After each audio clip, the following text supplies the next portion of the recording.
नमस्कार मित्रों, नारद की बदकही में आप सभी का स्वागत है। आज हम रामचरितमानस और गोस्वामी तुलसीदास जी पर चर्चा करेंगे। दरअसल गोस्वामी तुलसीदास जी संवत 1631 में रामचरितमानस की रचना शुरू की। किस दिन? जिस दिन भगवान राम का जन्म हुआ, चैत्र नवमी को। और इसको पूरा किया उन्होंने राम विवाह के दिन, संवत 1633 में। यानी कि 2 वर्ष 7 माह और 26 दिन मानस को लिखने में गोस्वामी जी को समय लगा। इसके बाद उन्हें ईश्वरीय आदेश हुआ, भगवान का आदेश हुआ और वो काशी पहुंच गए, विद्वानों की नगरी, बाबा विश्वनाथ की नगरी काशी पहुंचे। तो उन्होंने सबसे पहले मानस बाबा विश्वनाथ को सुनाया, माता अन्नपूर्णा देवी को भी सुनाया। इसके उपरांत मानस वो महान ग्रंथ बाबा विश्वनाथ के मंदिर में रात में रख दिया गया। सुबह जब बाबा विश्वनाथ के मंदिर का कपाट खोला गया तो उस पुस्तक पर, आप सुनेंगे तो आश्चर्यचकित रहेंगे, उस पुस्तक पर सत्यम शिवम सुंदरम लिखा हुआ मिला। उसे माना गया कि भगवान शिव ने गोस्वामी तुलसीदास जी को आशीर्वाद दे दिया, उनकी कृपा हो गई उस पुस्तक पर, यानी कि मान्यता मिल गई। कुछ लोगों ने तो वहां सत्यम शिवम सुंदरम की ध्वनि को भी सुना। इसके बाद क्या पूछना था, विद्वानों की नगरी में हड़कंप मच गया। अब एक विद्वान दूसरे विद्वान को कैसे स्वीकार कर ले? ये हो नहीं सकता। तमाम विद्वान गोस्वामी जी की आलोचना शुरू कर दिए कि ये तो कुछ है ही नहीं, ये बेकार है, ये कैसे हो सकता है। गोस्वामी जी की समस्या बढ़ती गई। यह और लोगों के लिए थी, लेकिन गोस्वामी जी थोड़ी भी इस बात को समझ रहे थे कि उनकी समस्या बढ़ गई ना। वो तो भगवान राम को लेकर के लिख रहे थे, पढ़ रहे थे, जी रहे थे, उनकी अनन्य भक्ति थी। उन्होंने कहा भी कि स्वांता सुखाय के लिए लिखा है। अब जब इस तरह से बातें होने लगी काशी के अंदर, तो गोस्वामी जी थोड़ा सा इन लोगों से दूरी बनाने की कोशिश किए, अपनी कुटिया में रहने लगे। अब क्या क्या विद्वानों ने कुछ 2 चोर को भेजा, बताया जा रहा है कि 2 चोर को भेजा उनकी कुटिया में पुस्तक को नष्ट करने के लिए, मानस को। लेकिन जब वो चोर 2 वहां पहुंचे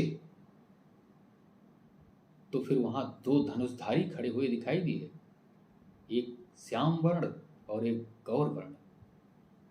माना जा रहा है, ऐसी कथा प्रचलित है कि वो भगवान राम और उनके अनुज लक्ष्मण ही रहे होंगे। यह दृश्य देखकर वे दोनों चोर डर गए, भाव विवल हो गए और आत्मसमर्पण कर दिए। उन्होंने वहां चोरी भी छोड़ दी, और चोरी ही नहीं छोड़ी, वो भगवत भजन में जुट गए। अब काशी के विद्वान जो लोग आलोचना कर रहे थे, वो क्या करते? आलोचना बंद ना किए वो, क्योंकि उनको स्वीकार नहीं थे गोस्वामी तुलसीदास। लेकिन इधर गोस्वामी जी को यह जानकारी हुई, पता चला उन्हें कि 2 धनुषधारी उनकी कुटिया की रखवाली कर रहे हैं। तो उन्होंने कहा कि तो बड़ा गड़बड़ हो रहा है। भगवान राम अपने वो ईश्वर को, गोस्वामी तुलसीदास जी, पीड़ा सहन करते हुए नहीं देख सकते थे कि वह आके परेशान हो, उनकी कुटिया की रक्षा करें। अब गोस्वामी जी की भक्ति को देखिए। उन्होंने जिस महान ग्रंथ की रचना की थी, उसे अपने बेहद करीबी मित्र टोडरमल के घर पर रखवा दी। टोडरमल कौन थे? वो सम्राट अकबर के 9 रत्नों में से एक थे। अब वह ग्रंथ उनके यहाँ रख दी गई। इसके बाद कुछ समय बीता, लेकिन गोस्वामी जी की याददाश्त इतनी अच्छी थी कि एक प्रति उन्होंने फिर से तैयार कर दी। अब वो जब प्रति तैयार हुई तो उसी के बाद वो प्रतियां और तैयार होती गईं और वो रामचरितमानस प्रचलित होने लगा, हर जगह चर्चा होने लगी। अब वह काशी के विद्वानों में और असमंजस की स्थिति हुई कि अब गोस्वामी तुलसीदास को कैसे रोका जाए। तब उन्होंने क्या किया, एक महान विद्वान मधुसूदन शास्त्री के पास कई विद्वान पंडित पहुंचे और उन्होंने कहा कि मेरी आग्रह है, आप पुस्तक का आकलन करिए, इस ग्रंथ का यानी के, और उसके बाद कोई टिप्पणी करिए। ताकि वे लोग चाहते थे कि मधुसूदन शास्त्री जी चूंकि महान विद्वान हैं और वह उसमें कमियां निकालेंगे, और कमियां निकालेंगे तो इस पुस्तक को हटा दिया जाएगा, तो जो उनका आधिपत्य जमता दिख रहा था उन्हें, वो नहीं हो पाएगा। लेकिन आप जानते हैं मधुसूदन शास्त्री जी ने जब मानस का अध्ययन किया तो उन्होंने टिप्पणी की, जो उन्होंने लिखा कि तुलसीदास काशी के आंगन में तुलसी के पौधे की तरह हैं। काशी के आनंद वन में तुलसीदास तुलसी के पौधे की तरह हैं, और इनकी जो रचना है, जो काव्य रचना है इनकी, वह बहुत ही मनोहर है। और भगवान राम भौरे की तरह, भौरा रूपी राम इस रचना के आसपास मड़रा रहा है, ऐसा दिख रहा है। यानी कि भगवान राम की पूरी छाया इस पुस्तक में है और मनोहारी है, और तुलसीदास भी उस आंगन के तुलसी के पौधे की तरह हैं। अब यह टिप्पणी सुनकर के विद्वानों में और उत्कंठा जगी, वे लोग और परेशान हुए कि अब क्या करेंगे। कुछ दिन और बीते, कुछ समय निकला, और फिर क्या किया, फिर उन लोगों के दिमाग में एक और बात सूझी। बताया जा रहा है कि उस समय सभी लोगों ने, जो विरोध करने वाले लोग थे, जितने विद्वान, वो सब एकत्र होकर के कहे कि अब सबसे ऊपर जो है वेद रखा जाएगा, शास्त्र रखा जाएगा, फिर पुराण रखा जाएगा, और फिर मानस रखा जाएगा। देखते हैं कि क्या होता है।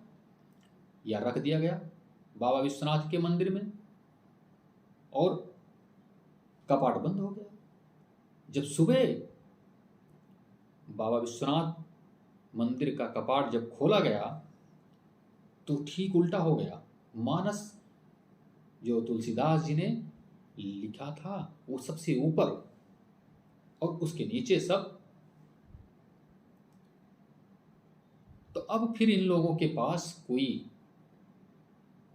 चारा नहीं बचा और स्वीकार कर लिए। तो इस तरह से गोस्वामी तुलसीदास जी ने मानस की रचना की, और तमाम समस्याओं से उन्हें जूझना पड़ा, आलोचनाओं से जूझना पड़ा।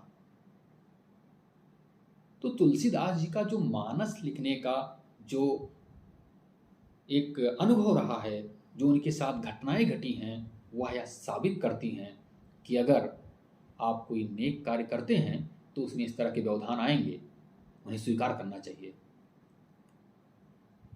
आज हम इतना ही चर्चा करेंगे। इसके बाद मानस की आधुनिक भारत में क्या भूमिका रही, गोस्वामी तुलसीदास जी किस तरह से मानस को आगे बढ़ाए हैं, उनकी क्या भूमिका थी सनातन को लेकर के, इस पर भी हम चर्चा करेंगे। अगर आपको यह वीडियो अच्छा लगा हो तो सब्सक्राइब कीजिए, लाइक कीजिए। नमस्कार।